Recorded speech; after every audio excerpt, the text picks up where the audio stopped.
Good evening, Assalamu alaikum, and welcome to tonight's episode of Talking Point. I'm your host, Syed Niaz Ahmed. With us today is Sonia Hassan. She is an engineer, lives in Basingstoke, and work somewhere there. She is going to tell you a lot.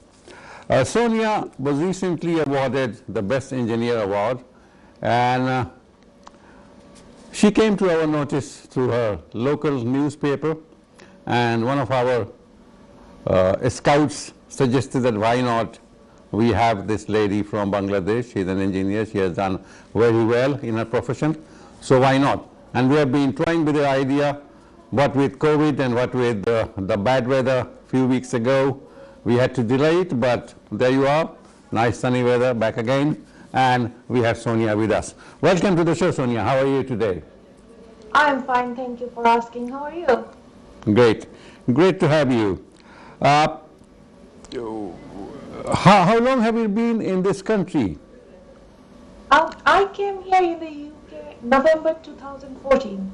November and, yeah, my initial location was in Scotland. Uh-huh. So, yeah, I lived there for around 3 years. So that's the first time I realized the weather of England. And it's a massive change from Bangladesh to here. Yeah. Right. It's a great difference of working life is different, working environment is different, living environment is different, but you are here. You have been here for some time, so you know how to look after yourselves.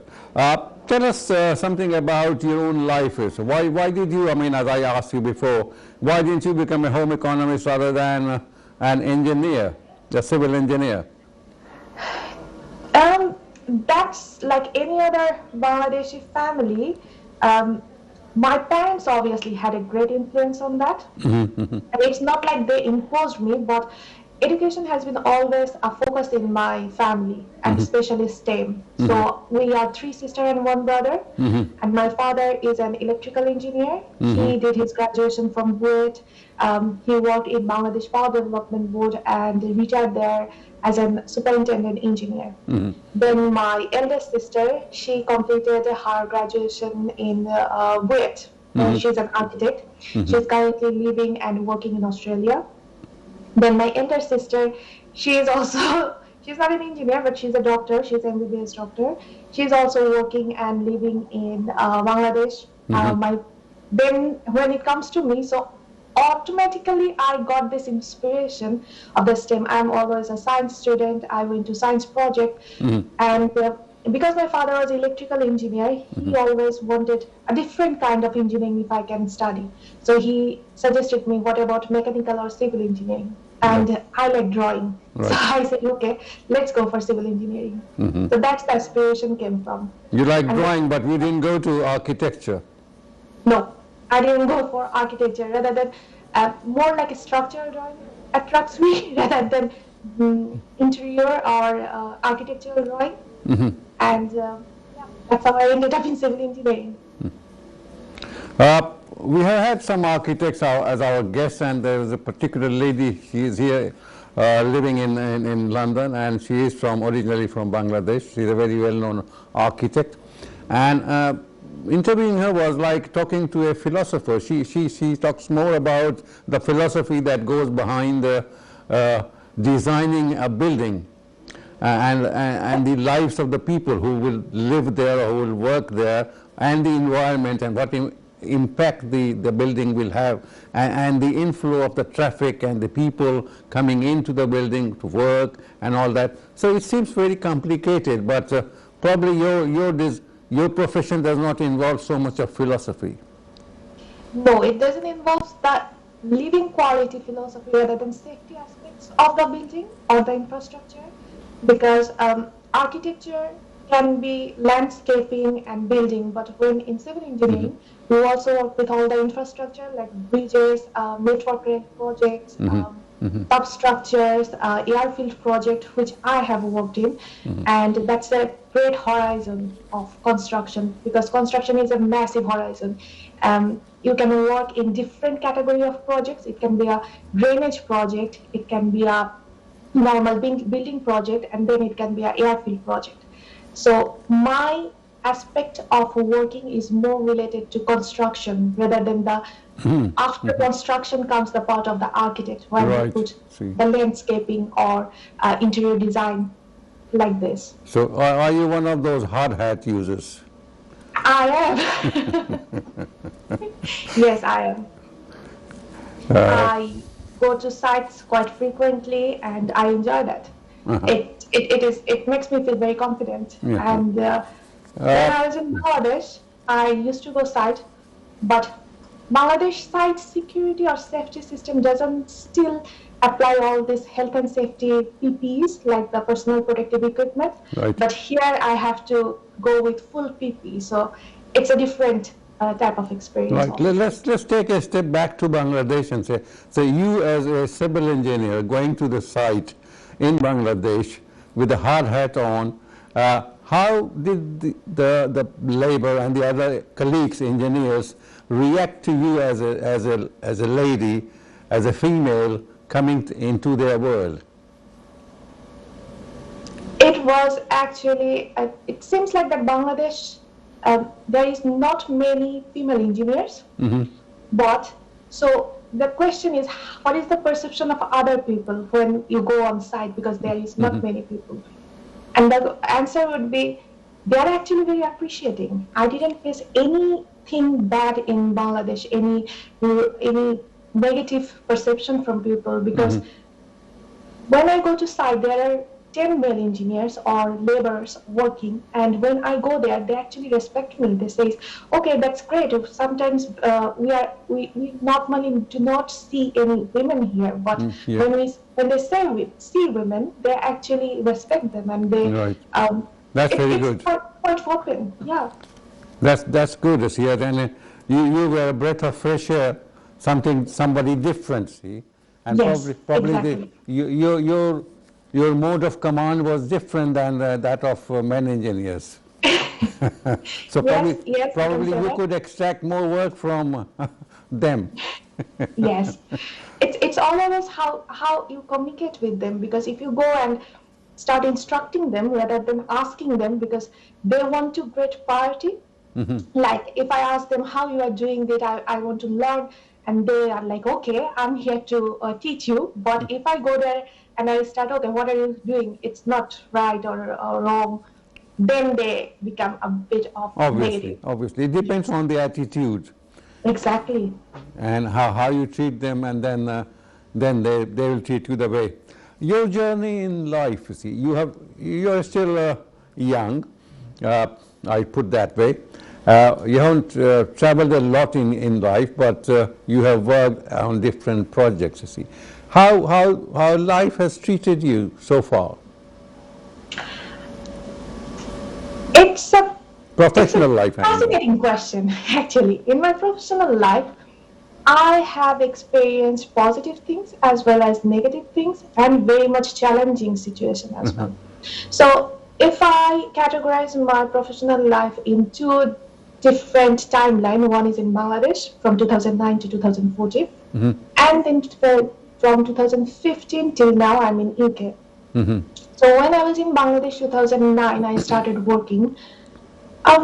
I started working with construction material because in Bangladesh, female site engineer is not very common concept. So I had to start with the construction material technical support department, and I had a lot of opportunity there because my line manager, he wanted me to progress because he can see that I have that drive. I didn't say no to any of the work. If I had to go site, I said yes, I'm willing to go site. I did factory visit, which was in Narayanganj, and my office was in Baridhara, and my house was in Kalabagan. So in 3 days a week, I traveled to factory by myself just to learn how they manufacture things. So they can see that I had that commitment, I had that drive. So they given me a lot of opportunity. I traveled a lot during when I was working in Holcim, which is now known as Lafarge Holcim.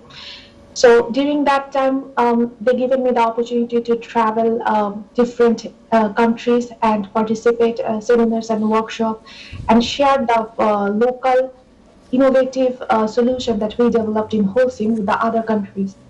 And that bring me the opportunity to learn what are the other countries doing, how to work collaboratively with international, focusing on international people. Right.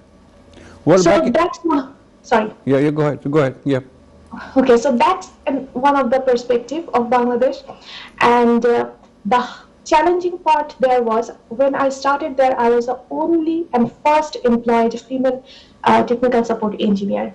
So my colleague, all of them were male, and they didn't know how to deal with a female colleague. And obviously, it was my first job, so it's totally new for me. So we both had experience on the both sides. I learned my experience, and they had their experience how to work with a female colleague.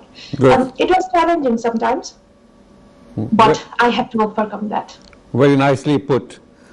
It was an experience for them, it was experience for you. Did you, I mean, I get news reports every day that women are not, are discriminated against in Bangladesh. People are not treated well, particularly outside the workplace, on the streets, on public transport and all that. Obviously, you didn't have to take public transport, but how was the salary, the other facilities? Are women paid as much as your men colleagues? Um, so I had to actually take public transport. But as I said, my house was in Kalabagan and my office was in Baridhara. So every day I had to travel like an hour and 30 minutes. And there is only one transport that called Winner.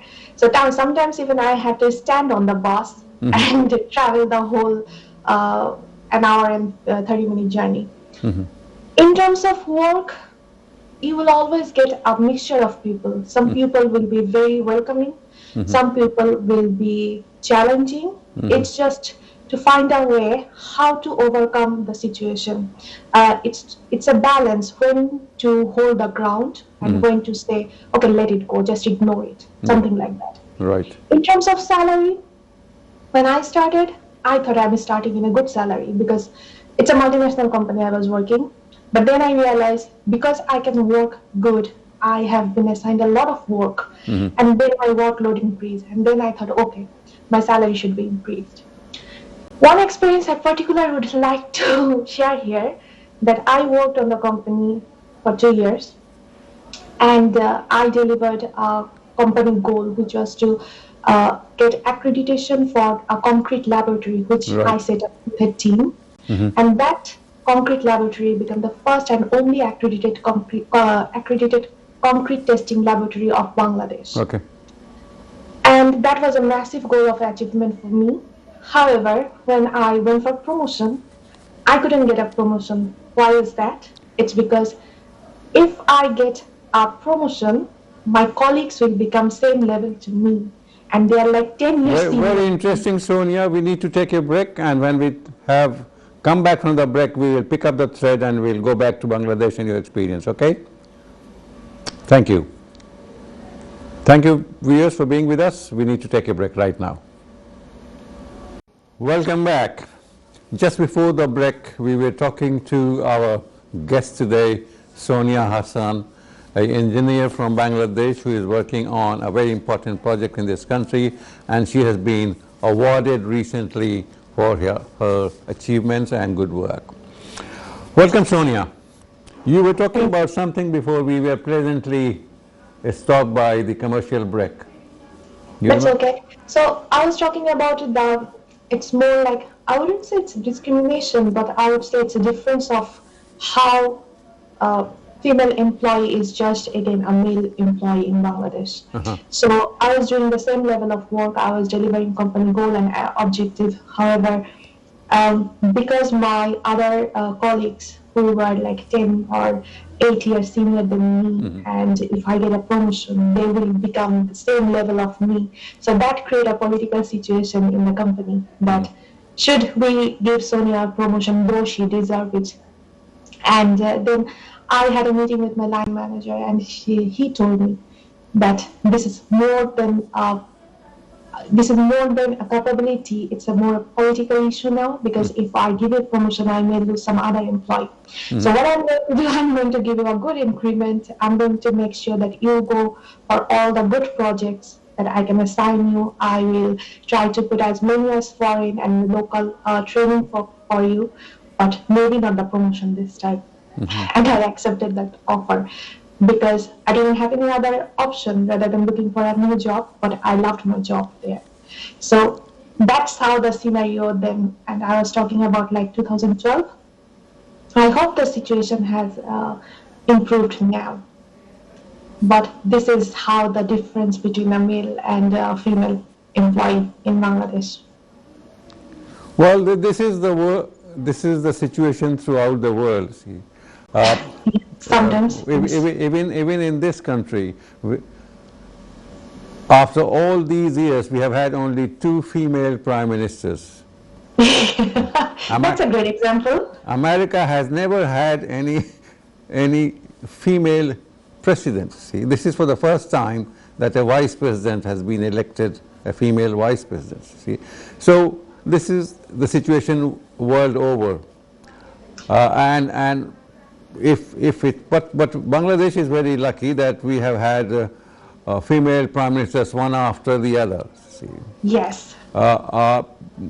Turkey has had 1 female prime minister, Pakistan has had 1 female prime minister, India has had female prime ministers, but many countries in this so-called civilized world, the Western world that we say, there have not been many female prime ministers or presidents, you see. So this kind of, if you call it, may call it discrimination or classification or denial of talents, this is going on, but hopefully things are improving.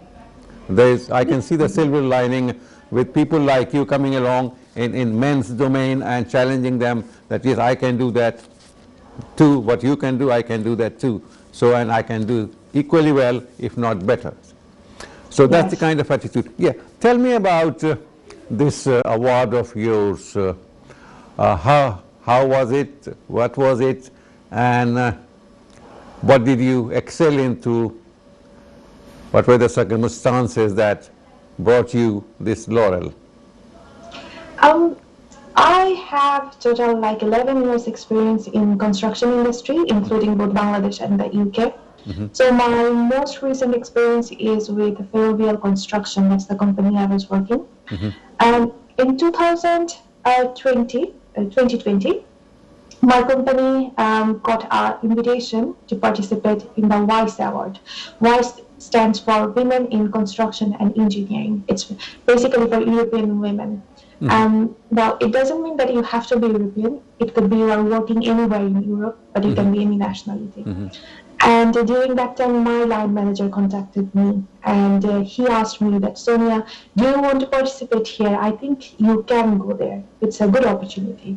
So he nominated me from the company, because you cannot self-nominate. The nomination has to go from the company. So my company nominated me for the civil engineering category. There are several categories like architecture, project management, but they nominated me for the civil engineering category. And after they nominated me, I have to fill up an application form with my career history, that what is my achievement during these 11 years, what are the goals I have delivered for the companies, what are the improvements I brought to the industry. So when I completed this application, I submitted it to the WISE committee. That also went through my company. Right. They went through it, and then they say, okay, these are the finalists. So there were 9 finalists. And it's not like everybody is like my level. There are people who is like maybe 6 or 7 years experience, and there were female engineers who are like 30 years experience. So when I was in the finalist list, I thought, okay, I have only 11 years, and these guys have 20 or 30 years. So my My probability of winning probably very less, but I'm very happy that I am among the 9 finalists they've chosen, and I'm in the finalists. I'm the first Bangladeshi person who went to the final. That's an achievement itself. So I was really happy for that. Great. Were you the only woman or only Asian woman? Yes, I am. So, Since now. so there was no discrimination as such. No, there wasn't. It was a fair game. I would say that. So after they chose the finalist, we had a session with 3 judges. In my case, it was 3 industry experts, one from WSP, another person is from Turner and Townsend, and the other person is from Crossrail. So 3 of them had an individual session with us. It's a 30-minute slot, while I had to go through a 10-minute presentation with them about my experience, my challenges, my professional contribution. Right. Then 15-minute question answer session with them. And then 1 minute is an elevator speech where I have to say why I think I deserve this award. So they went through this 30-minute slot with all 9 finalists, and then a month later they declared who is the winner. And I saw myself there, and I was like, okay, it was unexpected, but I was really happy. It's a massive achievement, I would say. What was the award? Just a letter of commendation or some sort of monetary gain or promotion in the job? So it's more like a value added in my career, value addition. There is no monetary award. Normally, they do a massive gala ceremony where the finalists are awarded with a crest that says she is the best category, or whichever category is the winner. And then the whole company obviously recognize the person, because it's not very easy to compete with all other person. However, I am one of those person, one of the first person again who didn't have the gala ceremony because of this COVID-19 situation. So it's totally online based. When was this award that you received? It was November 2020. November 2020. Yes. So it's not that old. It's pretty recent. No, it's still very new. But they have all opened the application process for 2021 award. Has it been publicized in Bangladesh, back in Bangladesh? Yes, my family contacted few of the newspaper. One of them was NTV. And in the engineering professional bodies, are they aware that there is a lady engineer from our university, our country, who is doing or excelling in the UK? I wouldn't say so, because I just tried to communicate with my known link, but not to the. Probably it would have been good if I could have seen the link to IEB, Engineers Institute of. Well, sometimes it is good to publicize something good that has happened, because it encourages people. See. Obviously. This is well, when you do something good, other people feel encouraged by copying you. See, so that is why they say in Arabic, "Amar bil maruf wa nahi anil munkar," that you should propagate the good and hide stop something that is bad. See, so people do not get attracted to the bad, and they should get attracted, encouraged by some good deeds. That's the whole idea. Well, congratulations, and we are proud of you, and the whole country is proud of you. What are your professional aims now? I mean, you are still young, I know, but you must have had some certain goals where you want to go. In terms of my professional goal, my career perspective is now with my focus is quality construction. So I started my career in Bangladesh, which was the construction raw material.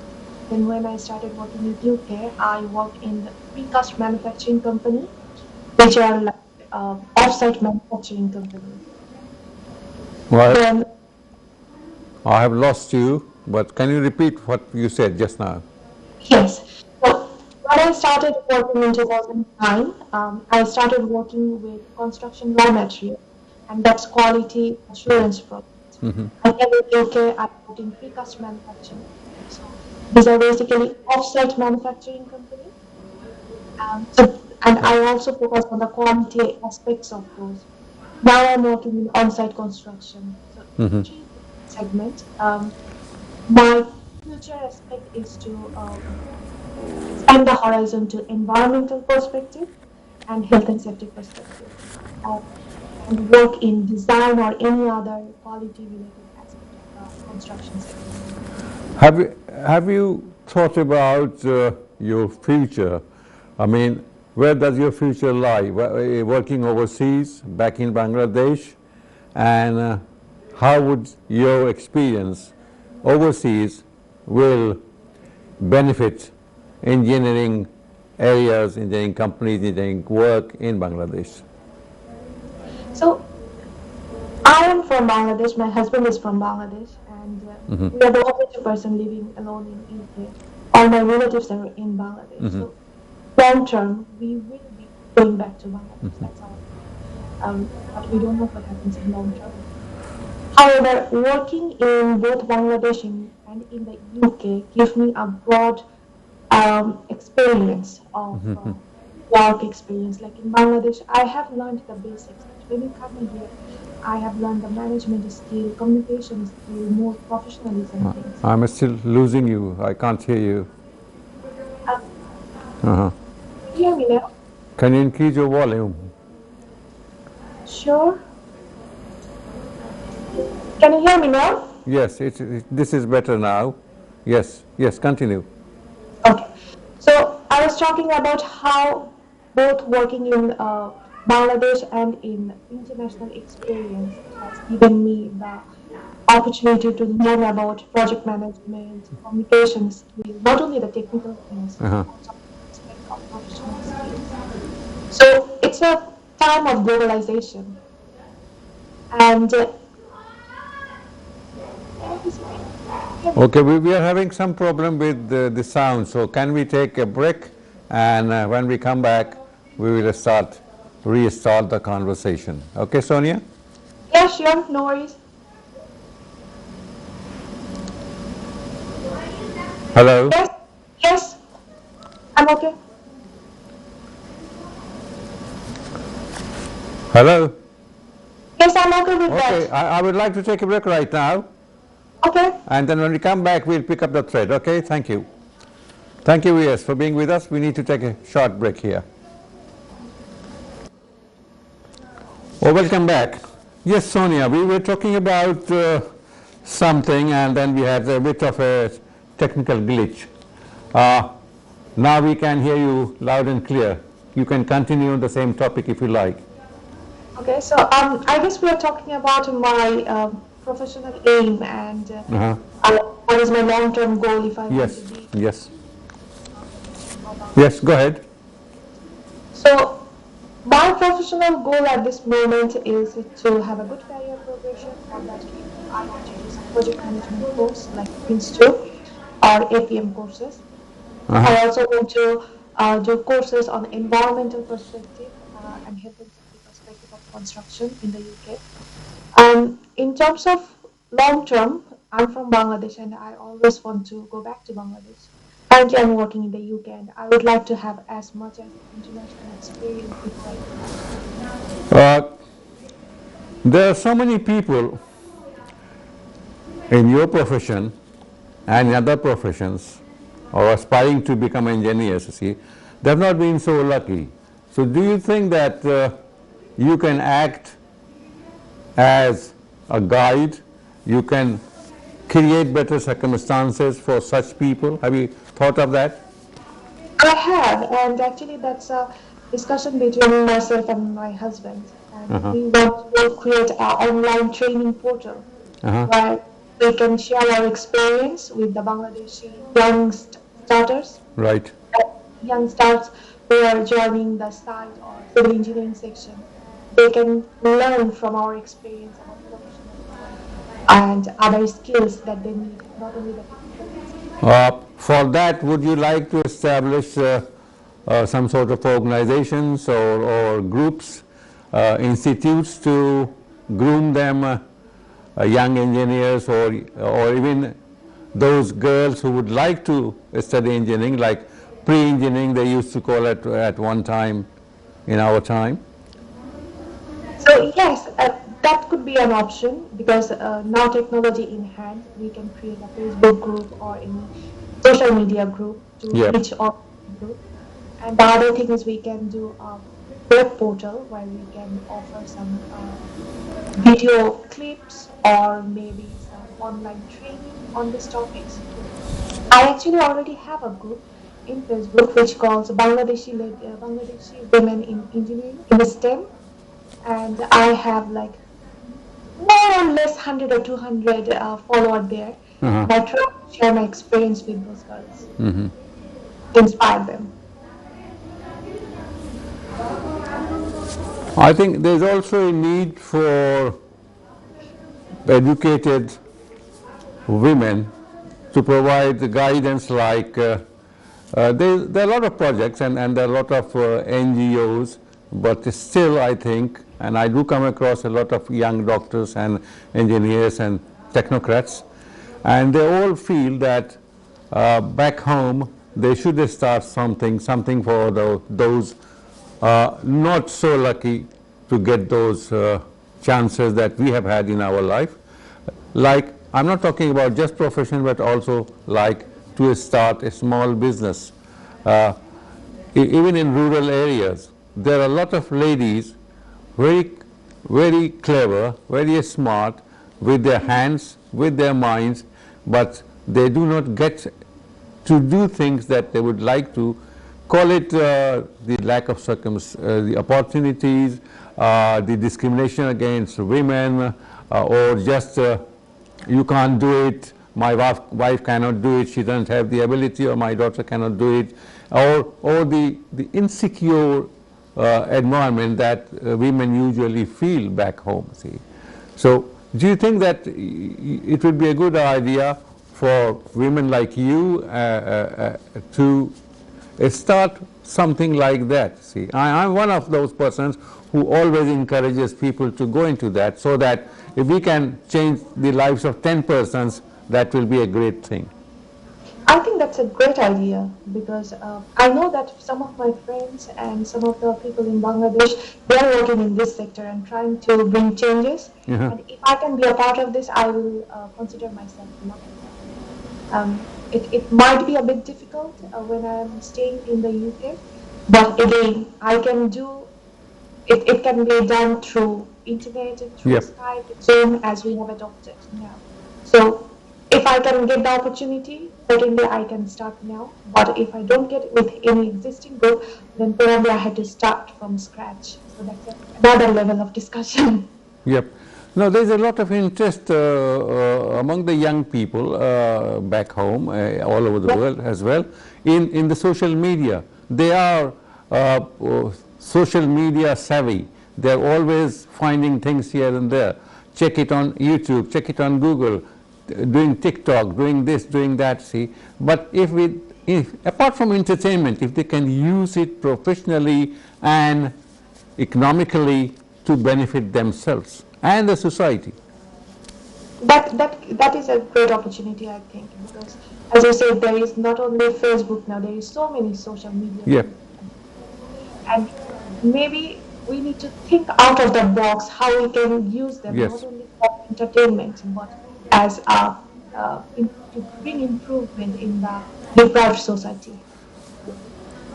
The social media has played a very good role during the lockdown time because at least people are not going mad. They are busy communicating with people, see.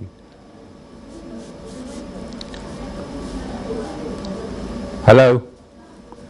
Are you there? Okay.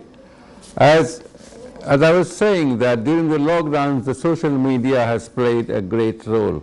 People sitting at home have been contacting friends, relations, business partners, and also schools have been providing classes and courses to their students. When the safety of their home, they can communicate.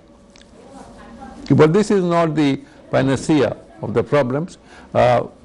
We have to hope, and we have to get vaccinated, as they say, and hope that things will get normal.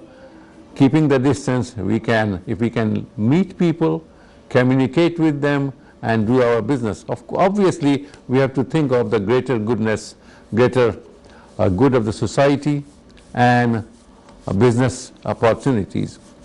Businesses do not run on their own. They need customers, and the customers need to be brought to their shops. Online shopping is good, but then if there are no shops around, then people cannot choose as well as they can in person.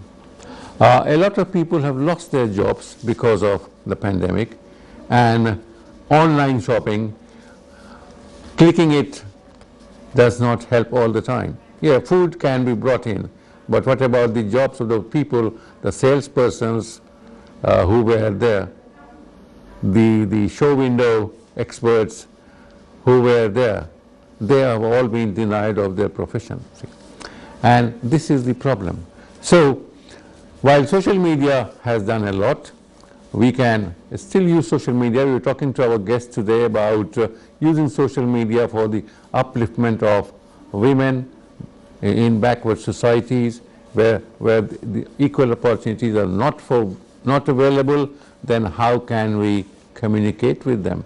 Because if you send a message to 100 persons, it goes to 1,000 persons because their friends see it.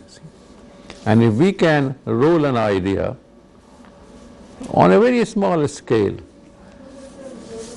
doing some embroidery, sending it abroad to your friend, he likes it, he shares it with others.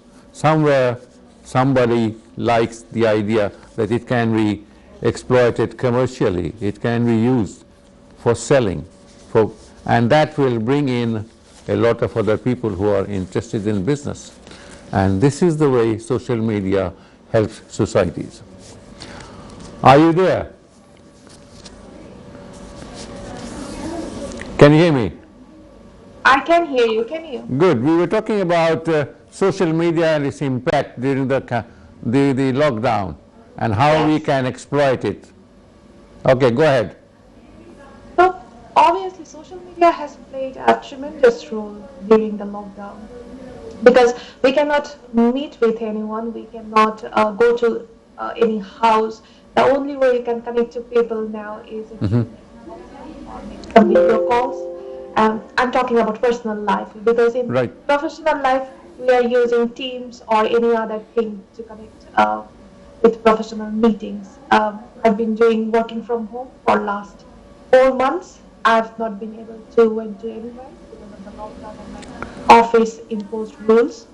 So without social media, I don't think it was possible to sustain the lockdown because how would I then talk to my family or see them? And obviously it's a great opportunity.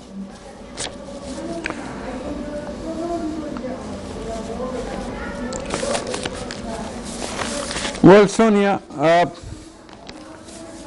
you said that since the beginning of your life, you grew up in an environment where people were technocrats. See, your father was an engineer, your sister studied medicine, and some of other persons enjoyed. Are you interested in literature? I am. Uh-huh. I love books. I like reading books. You like reading books, you see. What do you do in your spare time? Reading books? I not only read books, reading books is like my habit from childhood. When I was like 10 years old, I was introduced to the first book of England, and I fell in love with that. So since then I'm just reading book, which is very soothing time for me. Apart from that, I like listening music. I love traveling. So far I have traveled around 20 countries, including mainland Europe and Asian countries as well. And I like to do experiment with food. So I cook a lot and my husband has to eat a lot. Right, you said that you like to travel around. Obviously, when you want to travel around, you want to travel around nice places, good places, interesting places. You being an engineer from Bangladesh, have you given it a thought that some of the areas in Bangladesh can be improved to attract tourists, and we can have a flourishing tourism industry. Have you given that a thought? Yes, why not? The problem with Bangladesh tourism is it's not about the place, but about the system. Because when we attract the international tourists, they look for safety, security, system-wise country, a good transport. So probably we need to ensure those things for the tourists first. Otherwise, we wouldn't be able to attract them. Because Bangladesh has so many beautiful places in terms of natural beauty and in terms of architecture. I love our Samsad Bhavan. I think it's one of the masterpiece. But there is not many people from abroad has visited it. Right. And How many times have you been inside Samsad Bhavan? me, a lot of time. I grew up in Kolabagan, which is like 10 minutes from Samsad Bhavan. So it's like so many times. Well, I was there as recently as a couple of years ago, just before the COVID-19, you see.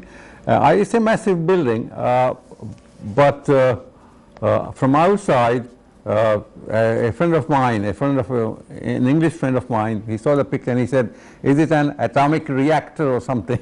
because it's a whole concrete. There is no window. It is so massive. It is so massive, you see. But that was done quite some time ago, and the architect was a well-known, I think Louis Kahn was the architect. So, but can we have something like, we have mangrove forest in Sundarbans, we have Cox's Bazar, the longest beach. We grew up learning all these things, you see, but we still feel that tourism is not properly exploited and it does not attract many people. Not. Even if you look at India, the percentage of tourists that goes in, international tourists goes in India, I don't think Bangladesh tourists compared to that is not much. I don't think the international people actually go Bangladesh for tourism purpose. They go for business purpose or something. Thank you very much, Sonia. It was nice having you. And I'm sorry about the technical glitches, but this is part of life, you see. Thanks to Mr. COVID-19. No worries. It was nice to talk with you, and thanks for having me. Inshallah, in better times we will meet and you will travel to our studios personally. Thank you, viewers, for being with us, and we hope that you've enjoyed the show as much as we have. Excuse us for the technical glitches, but it is part of life now. Same time, same channel. Next week, we'll see you again with a very distinguished guest. Thank you.